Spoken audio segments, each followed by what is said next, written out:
नुकत्याच सुरू झालेल्या महानगरपालिकेच्या निवडणुकीच्या अनुषंगानं आता सर्वच पक्षांकडून मोर्चे बांधणी जी आहे ती सुरू करण्यात आलेली आहे. विविध पक्ष जे आहेत ते कशा पद्धतीनं निवडणुकांना सामोरे जायचं, स्वबळावर जायचं की युतीमध्ये जायचं, आघाडीत जायचं, या संदर्भात एकंदरीत निर्णय जो आहे तो विविध पक्षांचा सुरू आहे. मात्र आपण जर या ठिकाणी बघितलं तर नाशिकमध्ये मनसेच्या कार्यालयात ठाकरेंच्या शिवसेनेचे जिल्हा प्रमुख आणि काही पदाधिकाऱ्यांनी मनसेच्या पदाधिकाऱ्यांसोबत शहर अध्यक्ष असतील, जिल्हा अध्यक्ष असतील, त्याचबरोबर प्रदेशावरील जे पदाधिकारी आहेत त्यांच्यासोबत चर्चा केलेली आहे. आपण अगोदर मनसेच्या पदाधिकाऱ्यांशी संवाद साधूया. अण्णा, आज आपल्या कार्यालयामध्ये शिवसेना ठाकरे गटाने आपली बैठक होती मनसेची. आज महाराष्ट्र नवनिर्माण सेना आणि ओरिजिनल शिवसेना आमची दोन्ही पक्षाची 1 ते 31 प्रभागांच्या उमेदवारांवर सकारात्मक चर्चा झाली. आमची युती उद्या परवा तर मान्य राजसाहेब उद्या आणि उद्धव साहेब जाहीर करणारच आहे, पण आमची पहिल्यापासून सकारात्मक आम्ही मोर्चे एकत्र काढले. आम्ही समन्वयाने काम करतोय.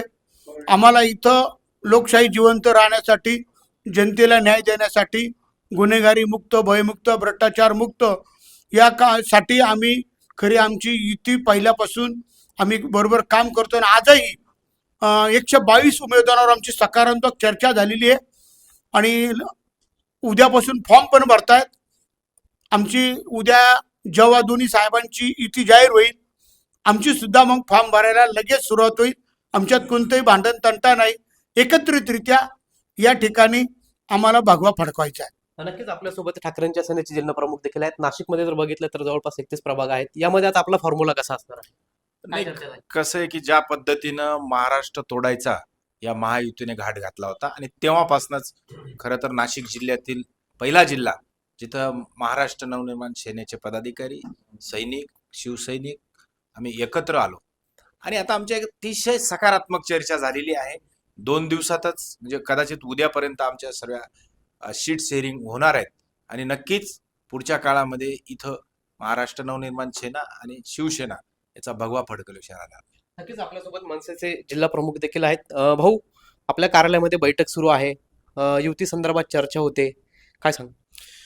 खूप चांगल्या वातावरणामध्ये आमची चर्चा झाली आणि विशेष म्हणजे शिवसेनेचे जे पदाधिकारी होते आणि आमच्या महाराष्ट्र नवनिर्माण सेनेचे जे पदाधिकारी होते, या दोघांनी एकमताने एकच निर्णय घेतला की ज्या जागेवर सक्षम उमेदवार आहे, ज्यांच्यामध्ये निवडून येण्याची क्षमता आहे, अशा लोकांना आपण उमेदवारी देण्याची ह्या विचार दोघांचं एकमत झालं.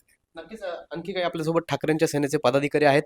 खरं तर नेत्यांमध्ये चर्चा सुरू आहे. आपण जे इच्छुक आहात, कार्यकर्ते आहेत, पदाधिकारी आहेत, त्यांचं देखील आपण मत विचारात घेतलेलं आहे का? आपण जर बघितलं मनसे आणि सेना युतीची चर्चा या ठिकाणी आपण करताय.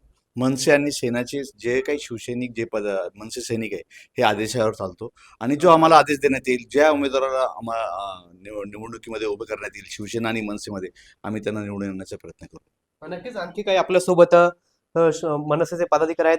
मामा, आपण नाशिक महानगरपालिकेत स्थायी समिती सभापती देखील राहिलेला आहात.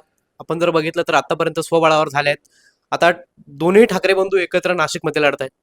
खरं तर महाराष्ट्रासाठी आणि मराठी माणसासाठी दोघं बंधू एकत्र येणे ही एक आनंदाची बाब आहे.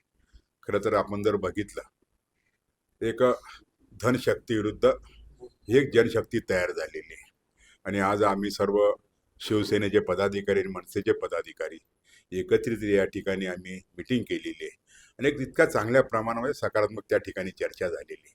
निश्चितच येणाऱ्या महानगरपालिकेच्या निवडणुकीमध्ये युतीचा पराभव केल्याशिवाय राहणार नाही. नक्कीच आपण जर या ठिकाणी बघितलं तर आता मनसेच्या कार्यालयामध्ये या ठिकाणी ठाकरेंची शिवसेना आणि मनसे यांची नाशिक महानगरपालिकेच्या अनुषंगानं युती संदर्भात जी चर्चा आहे ती आपल्याला सुरू असल्याचं बघायला मिळतंय. त्याचबरोबर वरून लवकरच युती संदर्भात आदेश येईल अशा पद्धतीची देखील माहिती जी आहे ती ठाकरे आणि मनसेच्या पदाधिकाऱ्यांनी आपल्याला दिल्याचं या ठिकाणी पाहायला मिळतंय. पवन येवले, TV9 मराठी, नाशिक.